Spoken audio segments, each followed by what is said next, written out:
Ladies and gentlemen, welcome to the #1 professional wrestling radio show in Las Vegas. This is the Mark Hoke Show. The Mark Hoke Show. Filled with wrestling news, entertainment, and lots of Sin City surprises from inside the squared circle. Now, let's bring on the tag team of Andrew Fish Fane, Joe DeFalco, and your host, Mark Hoke. All right, everyone, it is hour number 2 of the Mark Hoke Show on KDWN 1015 FM, 720 AM for, well, actually the last time, because the signal's going away, so don't forget about that, guys. We're going to be exclusively on the FM side of the dial starting at the end of the month, which is only a couple of days away, so make sure you next week. Yep. So make sure you have your dials set. Anybody use dials anymore? Actually, I think I have a dial in my car. I think I still have a dial. Yeah. Are you Brian's thinking about this? No, I don't. Brian Ronovich. Dial for the volume. From LasVegasWrestlingScene.com. Unbelievable site covering the local Las Vegas wrestling scene. I mean, if you want to know what's going on in professional wrestling in Las Vegas, it's your spot. Right, Brian? I think so. Yeah, I would say. And, of course, Joe DeFalco from Future Stars of Wrestling. If you want to see the best independent scene pro wrestling in Las Vegas, it's not a bad choice, to say the least.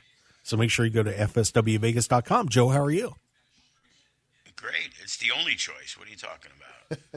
Well, you know, there's backyard fights in my complex sometimes, you know. It's people. Well, there you go. Big week. We have Impact in town, but also Ring of Honor is doing tapings, and Maserati's there, and we're hoping some more FSW talent, getting seen worldwide. It's great. There you go. So once again, check out fswvegas.com. And coming up here in about 15-ish minutes, we will be joined by World Wrestling Entertainment legend. And I wonder where you would put Sarge if you were ranking wrestlers in terms of what they did and the fame that they had. It's just unbelievable career for this man. Sergeant Slaughter will be joining us on the show, and I cannot wait. And, of course, you'll be able to see Sarge at the Vegas Toy Show coming up here on March 4th and 5th at the Ahern Convention Center right here in Las Vegas. You can get some autographs, photo ops. Maybe if you pay him enough, he'll put you in the Cobra Clutch. I mean, I don't know. Or maybe you just make him mad, he'll do it too.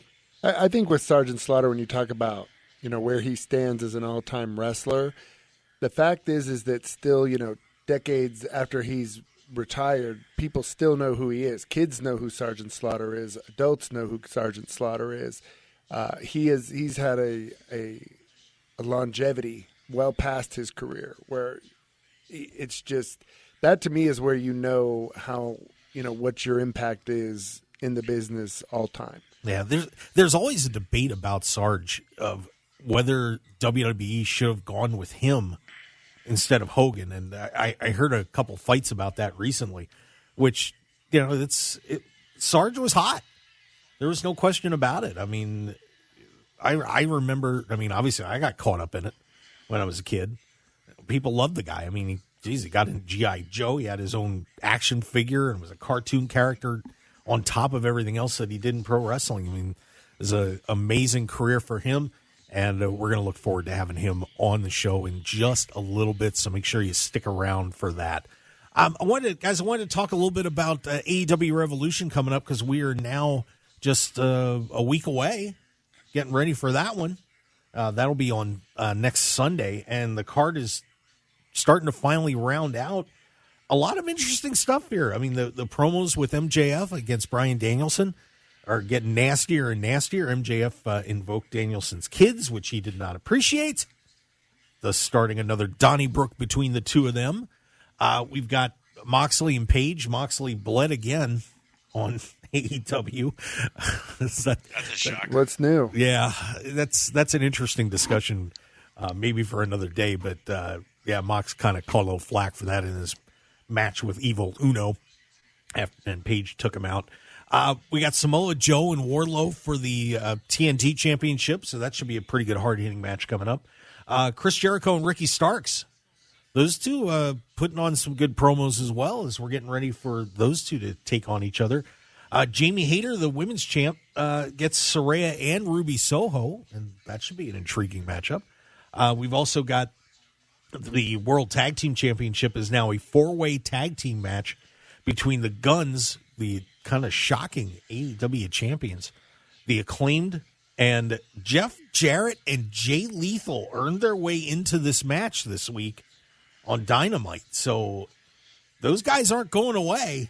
And then we're waiting for the fourth participant, as they will have a Casino Tag Team Royale to find out who the last team's going to be. And then we also get the Elite defending their 6-man tag titles. These could be their trios championships against the House of Black, which I think that's going to be a fun match. Guys, what do you think about this card at this point? This should be a lot of fun, I think.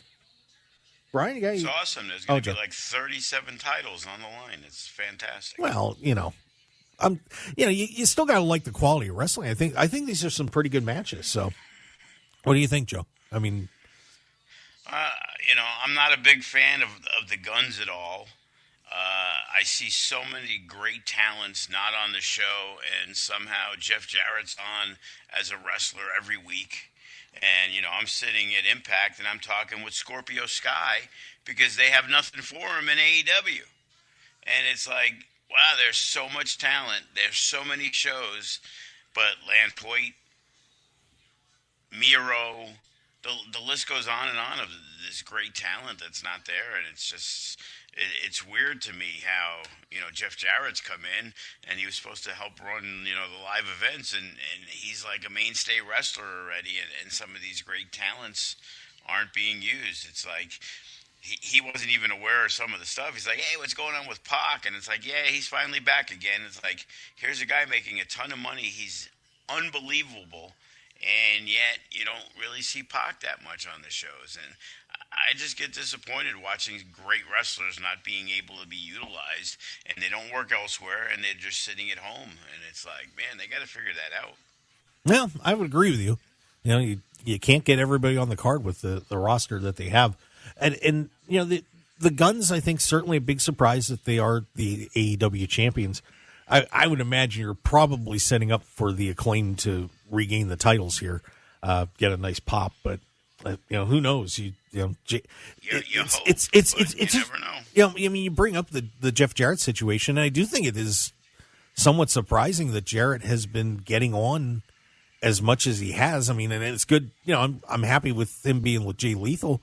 That Lethal's getting a shot on TV, where he was kind of left hanging for a while. There's another one like Jay Lethal needs Jeff Jarrett to get on TV. Like, it's that's like mind blowing news to me. Like, why isn't Jeff Jarrett a star? I mean, Jay Lethal, and it's like, oh, now he's with Jeff Jarrett. Now we're going to give him a push, and it's like, wow. As a promoter, I look at things and I shake my head on so many guys. It's like, man, I'd love to use some of those guys. Well, maybe we need to get you hooked up with Tony Khan. We'll take care of that. Maybe, Tell him to give me a call next time you talk to him. I will be happy to do that. And I think this 6-man match that they put together coming up is pretty intriguing too, because I was looking at the betting odds on betonline.ag, and this is the tightest one of the group so far, with the Elite against the House of Black. And I'm pretty interested to see how that match is going to go down. I like this matchup, I really do. Anybody? Joe? Do you like this match? Yeah, it's going to be interesting. Is Buddy back with them now? Yep, Buddy Matt. It's Black, King, and Matthews.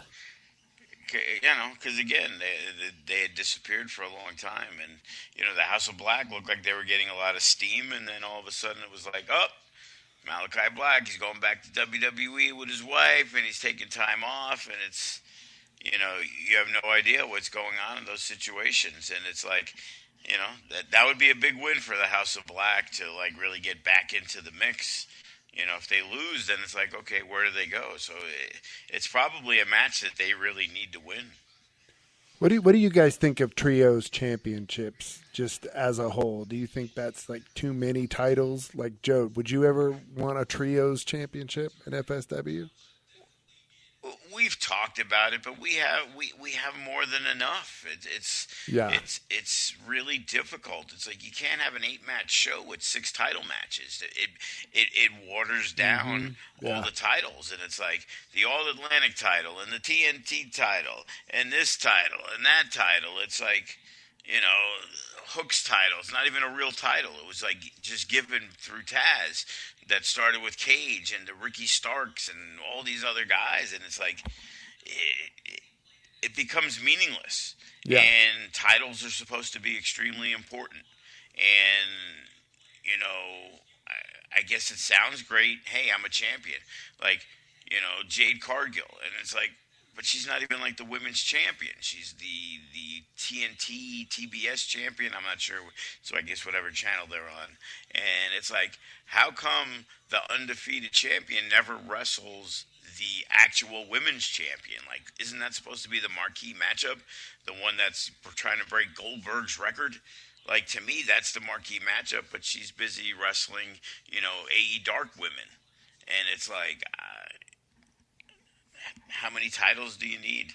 And the answer is there's way too many. Well, thank God they got Ring of Honor separated from that finally, because that was just getting ridiculous. That was too much. I mean, it literally was every title. Every match seemed to be a title match for something, and you just make Samoa Joe Samoa Joe's the Ring of Honor TV champion. He shows up on TV and loses, but he doesn't lose the TV title. Yeah. Because he's wrestling for the AEW title. Yeah. And it's like, because he's an AEW champion, but it's a different title. And it's like, it becomes confusing, and you have like no idea. It's like, who's the champs now? I don't know. Yeah. The Jade Cargill thing, I remember back in the day, we're going to be heading to the 80s here pretty soon, when you had a guy like Randy Savage, who was the Intercontinental Champion, and, Savage was stealing the show. And a lot of people really felt like, wow, we got Hogan and we got Savage. I mean, who's the best in the WWF at the time? And, it certainly created a lot of intrigue there. Sometimes if someone has a good run with that secondary title, it can really propel them. And be a great attraction. And that's one thing that I like that WWE's doing right now with Gunther, is now the Intercontinental title feels like it means something again, which I think is pretty exciting. I mean, I hated the era where, like the IC title was just getting passed around like it was a Pez dispenser. They're doing a good job making those titles mean something in WWE. So, yeah, it certainly is a definite argument for a lot of things going on with AEW, but that's part of the fun of being a fan. We get to debate about bookings and things like that. Well, I think what you were talking about with the Intercontinental title is there were only 3 belts then. Mm-hmm. The World title, the Intercontinental, and the tag. So the belts, like to Joe's point, the belts meant so much more. That's why the IC title could get put over as much as it could. It was an important championship on a show. It could main event house shows. It could, all that kind of stuff. So it was great then.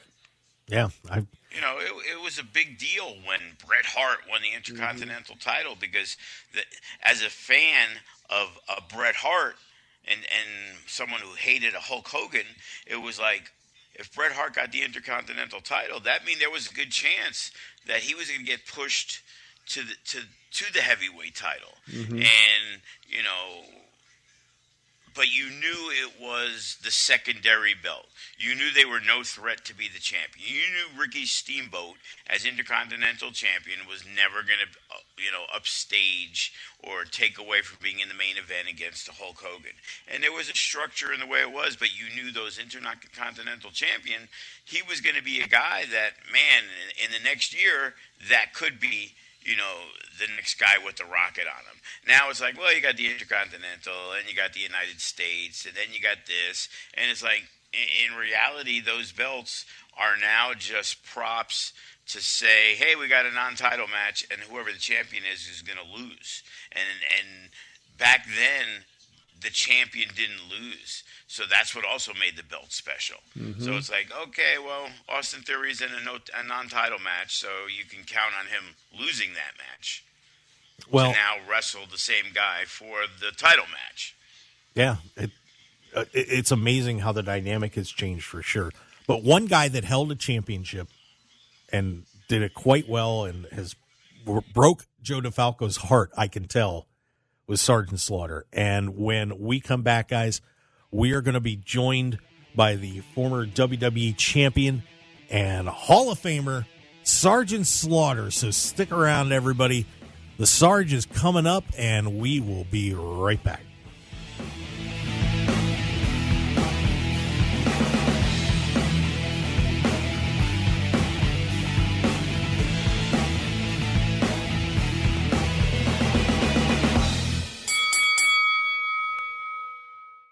Vegas Toy Show coming March 4th and 5th at the Ahern Hotel and Convention Center in Las Vegas. Vegas Toy Show features vendors and celebrities, including our friend Sergeant Slaughter.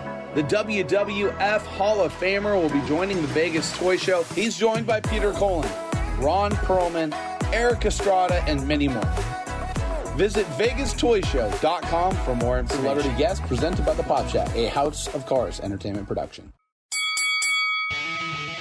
This is the Mark Hoke Show. The Mark Hoke Show. Here again, your host, Mark Hoke. Oh, my God, guys. Oh, you're not going to believe what just happened to me. Oh, lordy, fellas. I just got punked by the Sarge. That was amazing. But, wow. Well, welcome back to the Mark Hoke Show here on KDWN. Oh, man. I got to tell you, guys, I am so excited for this guest. You know what? I'm going to lead in with the story real quick. This guy was on my wall when I was a kid, when I first started watching wrestling. And back in, let's see, if the date was September 7th, 1984, I got some tickets to go to my first wrestling event as a wrestling fan. And at the Hershey Park Arena, a few days, that'd be about 9 days before my birthday. I was 13 years old. And this gentleman was at the Hershey Park Arena wrestling. I worked my way down to ringside, and I shook his hand when he came in.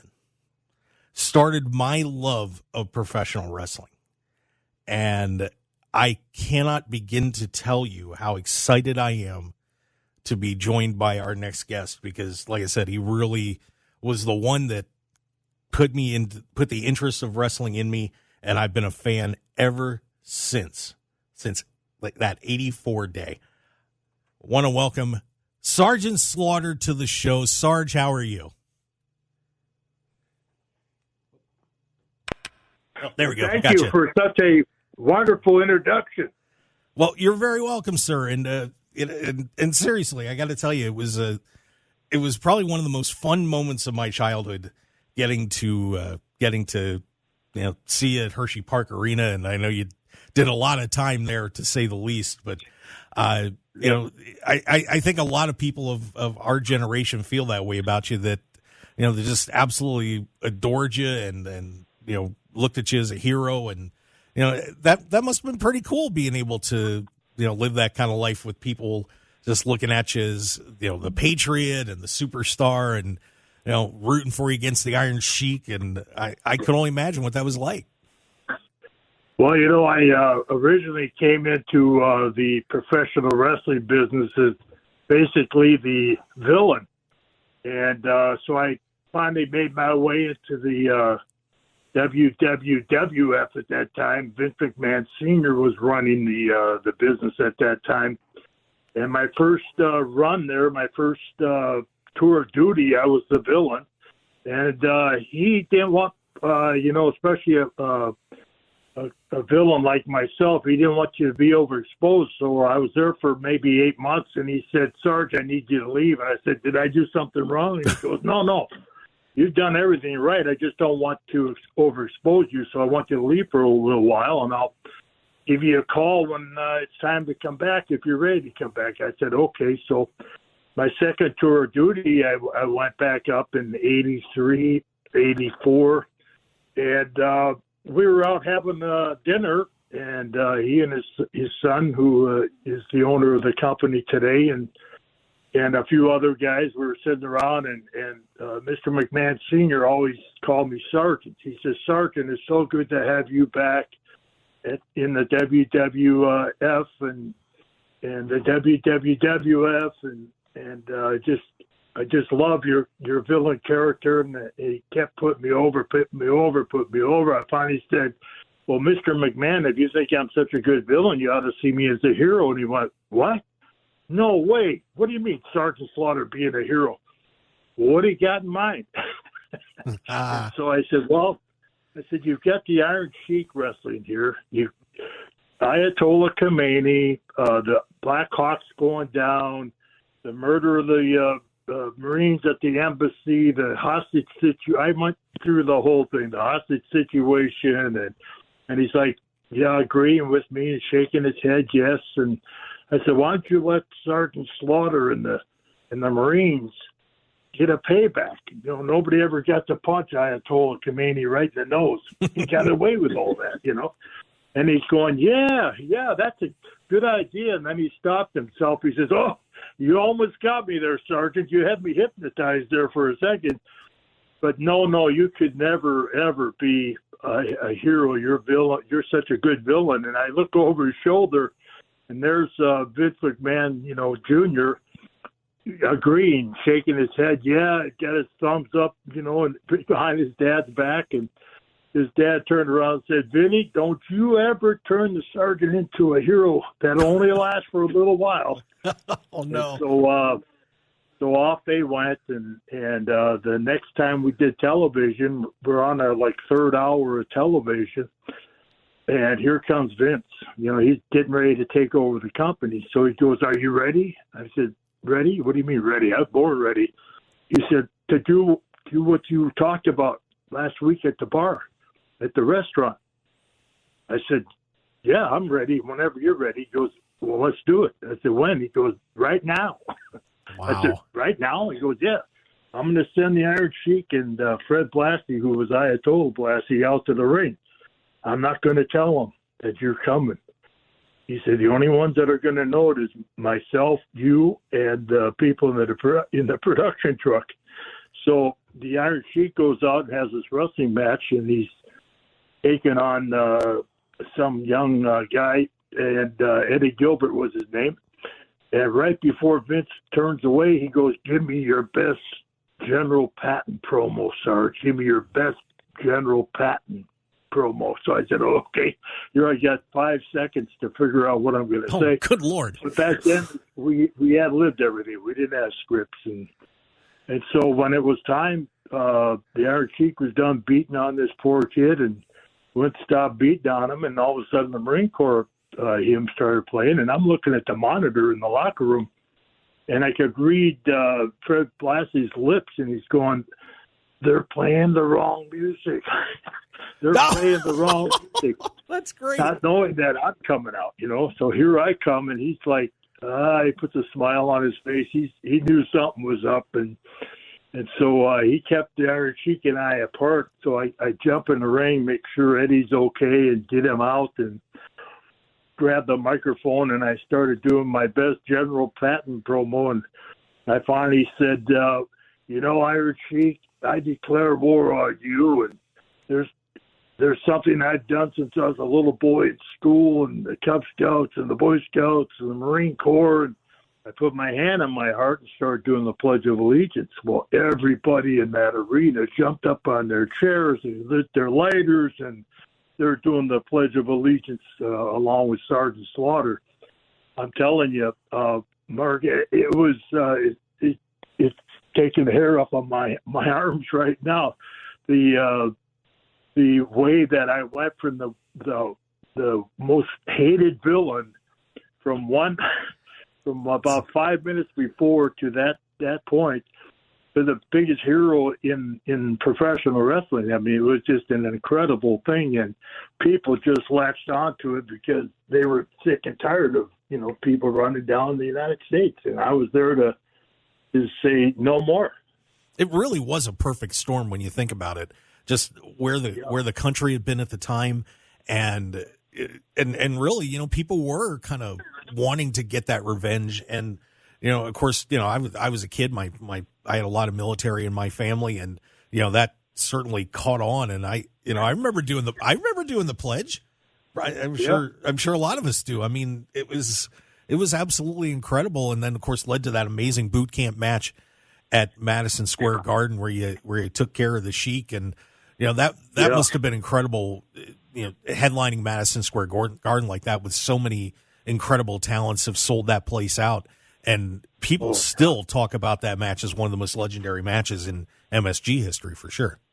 Yeah, for sure. I get that all the time, and I always took flags with me whenever I walked out to the ring and gave them to my fans, and always did the Pledge of Allegiance after the match, and got everybody into it really big time. And I would say, whoever brings the biggest American flag is going to get, some type of, I'd say free tickets or whatever to the next matches. And there would be more flags than you could hardly see, anybody else. It was all flags, but that's the way, they wanted it. And of course, shortly after that, Hasbro Toys, Hasbro Bradley gives a friend of mine a call, and who knows my attorney and my friend, and they're looking for a real life character spokesperson for G.I. Joe, and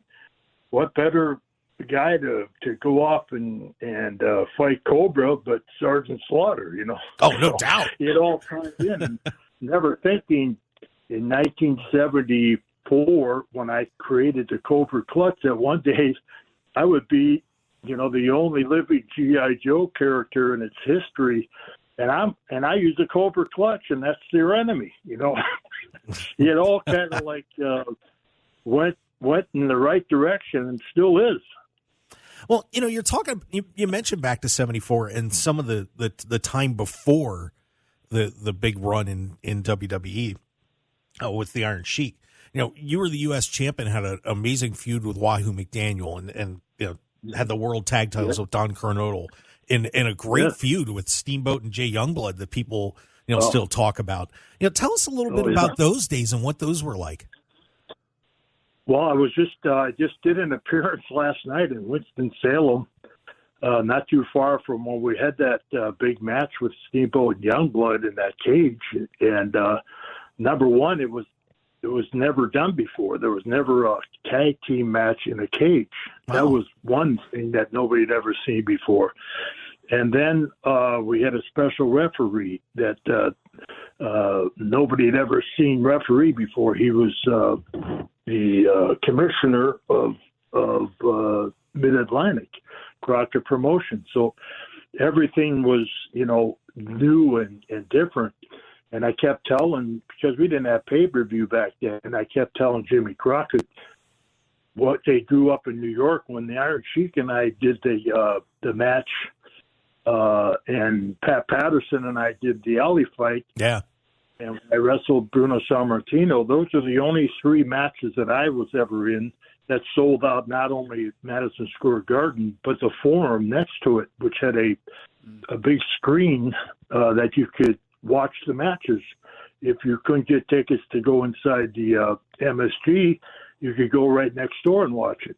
And so I told Jimmy Crockett, I said, we should, rent the building next to the Greensboro Coliseum and put it on a big screen for those that aren't going to be able to get in. He goes, you think we're going to have that many people there? And I said, I guarantee you, we're going to have a lot of people there. And of course, after it was all over, I could talk to you for hours on before I got there, but I finally had to park my car at a 7-Eleven and grab my bag and run up the hill Oh, to God. the Coliseum because there was so much traffic I couldn't get to it, and it was already 8:30, and I was in traffic for like 2.5 hours trying to get to the building. Wow. And so they kept saying on the radio, if you're going to the Greensboro Coliseum for the wrestling matches and you don't have tickets, turn around.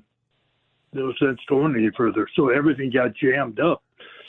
And so later, after the matches, we ran into the highway patrolmen, and they said they estimated that 17,000 cars were turned away. Not people, Wow. cars were turned away from that show. And every time I saw Jimmy Crockett up to the day he died and talked to him, he kept telling me, I should have listened to you, Sarge. I should have listened to you. Did that big screen, but who was to know, because we only, had a small region that we drew from in Charlotte, North Carolina, South Carolina, Virginia, and a couple other states, Tennessee. But people wanted to see that match, and back then there wasn't a lot of pre-sale, and as I said, no pay-per-view. But that started everything rolling. The WrestleMania and the Starrcade, they saw what had happened there, and so every year Starrcade would do a match in Greensboro Coliseum. And of course, Vince McMahon the next year said, "Hey, I got to keep up with that, so I'm going to do the WrestleMania." And it was just something that you don't think about, but that was history making. That match did that, and we only had 5 matches on that card. I mean, that's how over it was. And Ric Flair came to us in my locker room with Don Kernodle and I. And he said, hey Sarge, Big D, I just talked to Jimmy Crockett, and he said it's okay for me to go out before you guys. And I said, you're the world champion. You're supposed to go on last. He goes, I'll never be able to follow that match. No way. He said, I'm wrestling Greg Valentine, and everybody's here to see you guys. They don't really care about our match. So wow, that was kind of a big achievement to have Ric Flair, one of the greatest performers ever in our business, come to us and say, can I not have to follow you guys? It was a pretty good deal. Wow, that is unbelievable.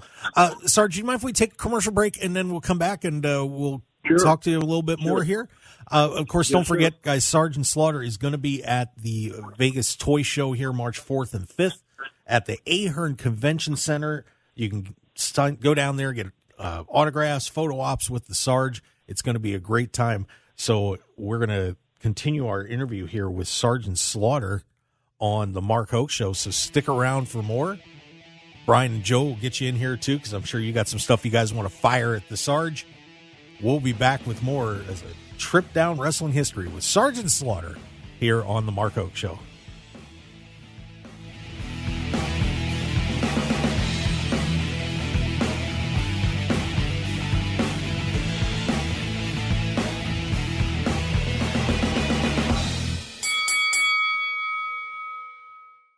Tired of the same boring food when you're out for breakfast or lunch? I'm Mark Hoke, and I have an idea for a different place to go with unique food you're sure to enjoy, and that's Unique Eats. Take some time out of your busy day and stop on in to Unique Eats, featuring celebrity chef Dominic Tedesco and his friendly staff. Whether it's a great start to your day with one of Unique Eats' amazing omelets, or lunch with his incredible sandwiches, pasta, and award-winning pizzas, you'll be in for a fantastic dining experience that won't break the bank. Unique Eats also features a smoothie bar and full vegetarian menu as well. Plus, if you need catering, you can count on Unique Eats no matter what the occasion. So what are you waiting for? Get on over to Unique Eats at 3100 South Durango, Suite 100, open daily until 3 p.m. Call them at 702-992-3038 or visit uniqueeatslv.com for their full menu and catering info. Break out of the same old routine and have a great meal at Unique Eats today.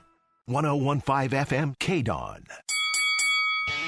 You're listening to the #1 professional wrestling radio show in Vegas, The Mark Hoke Show. The Mark Hoke Show. Now, here again is Mark Hoke.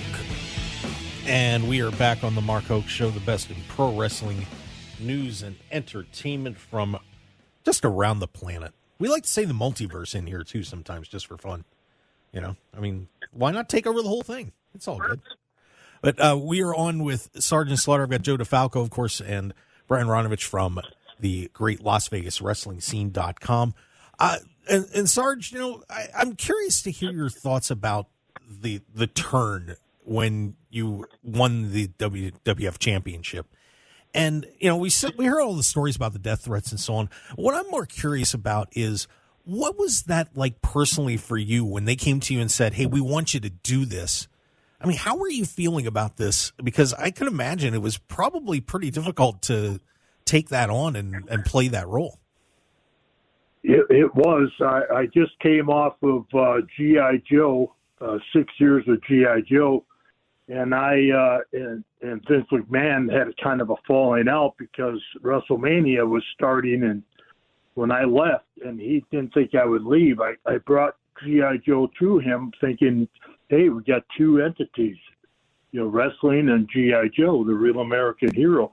And he loved it, but he had just signed on with LJN, and he said, I can't, you know, have you working here and being with Hasbro because it's conflict of interest. And he walked away and thanked me for my hard work and thoughts of how I could help the company. And I said, well, wait a minute, you know, who's LJN? And Hasbro Bradley is the biggest toy, you know, boys' toy company in the world. Yeah. And he said, I understand, but I can't do it. And we kept going round and round and round about it. And finally, one night, I was sitting at home having dinner with my wife, and she said, what is your problem? You've been kind of like lost. And I said, well, I got a decision to make, and I don't know what to do. She said, well, what's the decision? I said, well, Vince wants me to stay and do WrestleMania #1, and he wants Hulk Hogan and I to wrestle Roddy Piper and Mr. Wonderful Paul Orndorff. She said, yeah. And I said, and Hasbro wants me to come work for them as G.I. Joe. She said, yeah. So what's the problem? I said, well, I don't know what to do. She said, well, it's a pretty simple answer. And I said, why is it so simple? She said, Bob, you can always be a wrestler. What opportunity do you have to ever be the first living G.I. Joe? I mean, I said, hey, I guess you're right. You know, that's why you get the big bucks, honey. And so I called Vince McMahon the next day and gave him my notice. And, of course, that didn't set so well. And he accepted my notice. He said, no, we'll work this out. Can't you go after WrestleMania 1? I said, no, they want me now. You know, so after, you know, I was fed up with Vince and the WWF at that time, so I never watched the show. And so I got to about WrestleMania 6, and I was at a hotel in Cleveland, Ohio, and I got down doing a signing, and I saw it advertised in the hotel that WrestleMania 6 was going to air. So I called down to the front desk, how do I get the pay-per-view on my phone and everything like that. And she told me how to do it. So I called and I started watching the show. And Hulk Hogan and the Ultimate Warrior were were the main event. And I looked and I watched the show, and I grabbed a pencil and paper out of the drawer of the hotel, and I started writing Vince a little note. I said, you know, dear Vince, you know, I just watched your WrestleMania 6 show, and I got to tell you, I give you a salute for production, because that's the greatest production show I've ever seen. You know, Hollywood has nothing on you. And I put him over pretty big on his production, because when I left, Mark, it was like a 1 or 2 camera shot, a shoot. And now I'm looking at 16 to 20 cameras in this Toronto Maple Leaf Coliseum, and it looked like 1 million people were there. And it was just incredible because I hadn't seen the show in 6 years. And so I just wanted to commend him on that. And then at the end, I signed it for me and put P.S.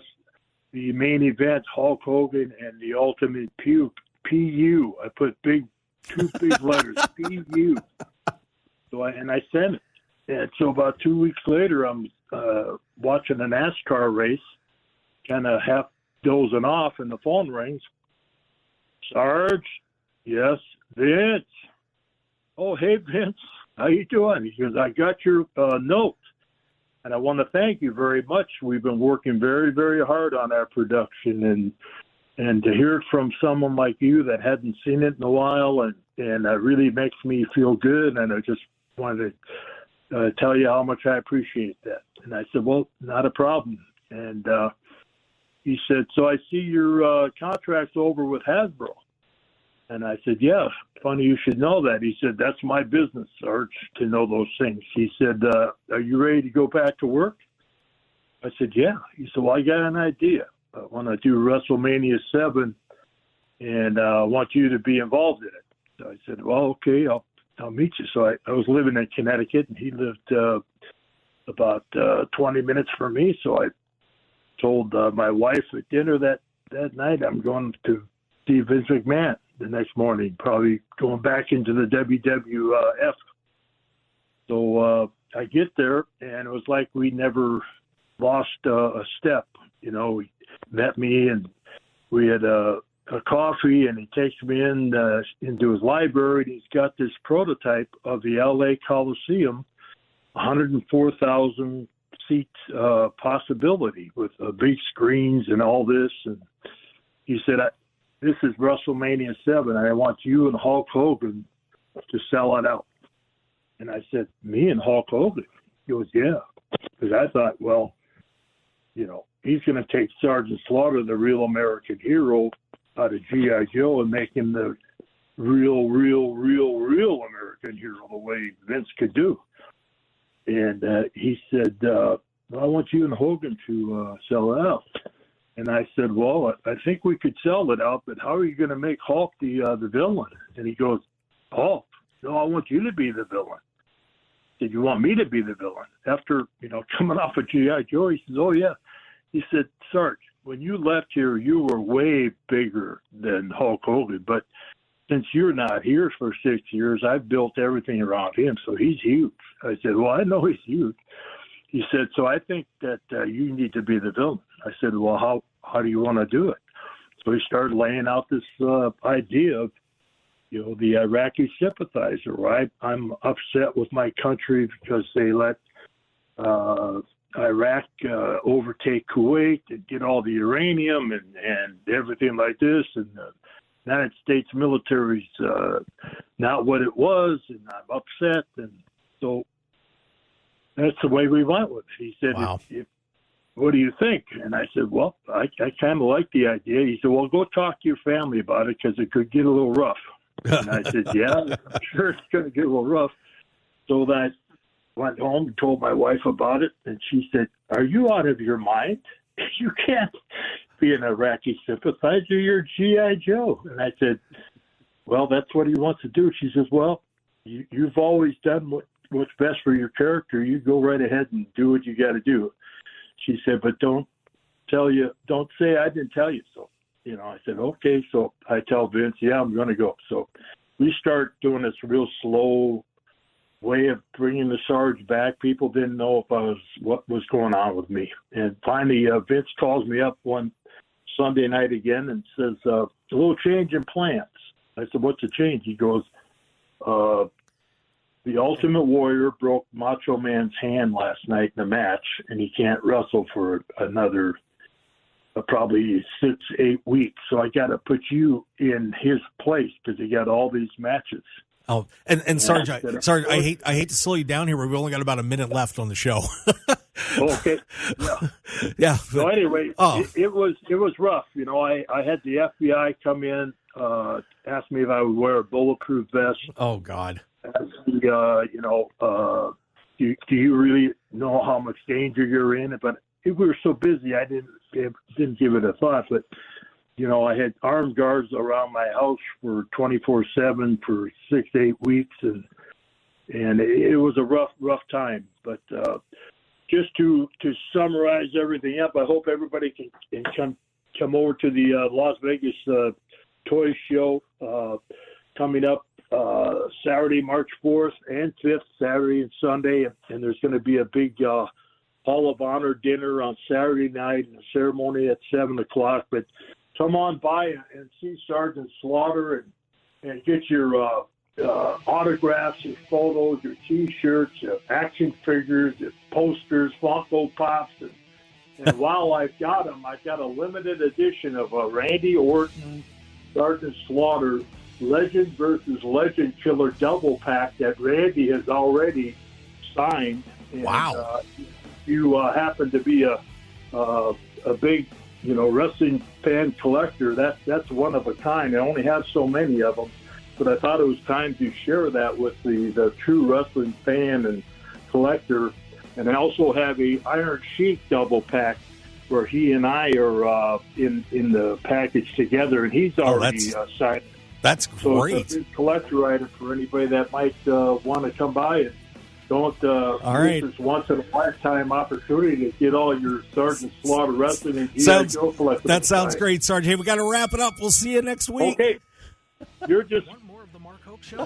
Follow us on Twitter at Mark Hoke Show, like us on Facebook at The Mark Hoke Show, and visit markhokeshow.com to keep up with everything happening with the show. And remember to check out all of our archive shows on YouTube at The Mark Hoke Show and download our podcasts at markhokeshow.podbean.com and all your favorite podcast outlets. So join The Mark Hoke Show family today, and thanks for listening.